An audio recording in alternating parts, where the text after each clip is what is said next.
Alors ici c'est un champ de Royal Acorn jaune, voilà. Mais bon, dans les acornes jaunes, il y en a des fois qui ressortent un peu vertes.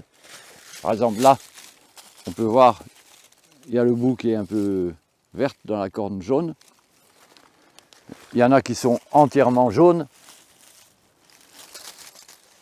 Et il y en a même des fois qui sont entièrement vertes. Mais c'est assez rare. Voilà. Mais de toute façon, qu'elles soient jaunes ou vertes, elles ont toujours exactement le même goût, c'est le même fruit. Il y a, la seule différence qu'il y a, c'est au niveau de la couleur. Et sinon, bon, on a une souche d'acornes vertes, qu'il n'y a que des acornes vertes. Et là, il y a une petite différence, c'est dans la plante. C'est que ce sont des plantes qui sont plus coureuses.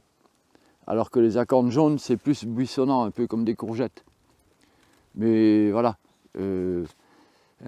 Bon, en tout cas, ça, c'est vraiment... Ça vient, en fait, à l'origine des Indiens du Québec et du Canada.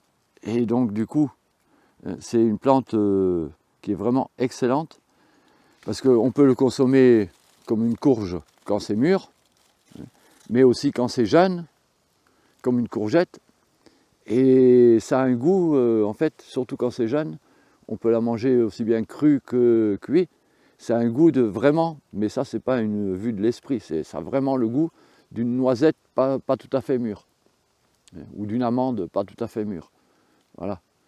Et du coup, c'est très bon à manger cru ou cuit. Et cuit, c'est comme une courgette, mais avec beaucoup moins d'eau dedans. Voilà. Beaucoup plus ferme, quoi. Ouais. On a mis du compost, on les a plantés tard, début juillet. Et bon, c'est du compost avec plein de bois dedans et tout. Hein. D'ailleurs que la terre, voilà, il y a plein de mycorhizes. Ça vient des morceaux de bois. Et là, bon, ben, on a arrosé une fois la plantation, au début juillet, là, et après, on n'est plus revenu.